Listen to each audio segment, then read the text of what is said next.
കോളിഫ്ലവറിൻ്റെ ഫാൻസൊക്കെ ഉണ്ടാ എനിക്കിത് ഭയങ്കര ഇഷ്ടമായിട്ടാ. അപ്പോൾ ഞാൻ ഇന്നത്തെ വീഡിയോയിൽ കാണിക്കാൻ പോണത് ഗോബി മഞ്ചൂരിയൻ. അപ്പോൾ അത് ഉണ്ടാക്കാൻ വേണ്ടിയിട്ട് 1 കപ്പ് കോൺഫ്ലവറിൻ്റെ പൊടി, 2 ടീസ്പൂൺ കാശ്മീരി ചില്ലി പൗഡർ, ആവശ്യത്തിന് ഉപ്പ്, 1 ടീസ്പൂൺ കുരുമുളകിൻ്റെ പൊടി, 1 ടേബിൾ സ്പൂൺ ഇഞ്ചി വെളുത്തുള്ളി പേസ്റ്റ് എല്ലാം കൂടെ നല്ലോണം മിക്സ് ചെയ്ത് കൊടുക്കുക. പിന്നെ കുറേശ്ശെ വെള്ളം ഒഴിച്ചിട്ട് നന്നായിട്ട് നമ്മളുടെ ഈ ഒരു ബാറ്റർ കലക്കിയെടുക്കണം കേട്ടോ. ഇനി അതിൻ്റെ അകത്തേക്ക് വൃത്തിയാക്കി വെച്ചിരിക്കുന്ന കോളിഫ്ലവറിന് ചേർത്ത് കൊടുക്കുക. എന്നിട്ട് നല്ലോണം മിക്സ് ചെയ്തിട്ട് ഒരു 10-15 മിനിറ്റ് മാറ്റി വയ്ക്കണം. എന്നിട്ട് ഇതേപോലെ നല്ല സൺഫ്ലവർ ഓയിൽ അങ്ങനെ ചൂടാക്കിയിട്ട് അതിൻ്റെ അകത്ത് ഇട്ടിട്ട് നമുക്കിത് ഇങ്ങനെ ഫ്രൈ ചെയ്ത് മാറ്റി കൊടുക്കുക.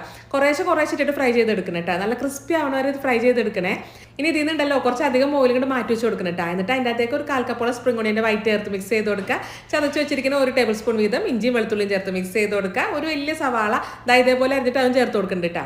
ഇനി ഇതിൻ്റെ അകത്തേക്ക് ഉണ്ടല്ലോ ഒരു 1/2 കപ്പോളം ക്യാപ്സിക്കോണെ ചേർത്ത് മിക്സ് ചെയ്ത് കൊടുക്കണം കേട്ടോ. ഇനി എരിവിന് വേണ്ടിയിട്ട് നമ്മൾ കുരുമുളകിൻ്റെ പൊടിയായിട്ട് ചേർക്കണേ, മുളക് പൊടിയൊന്നും വേണ്ട.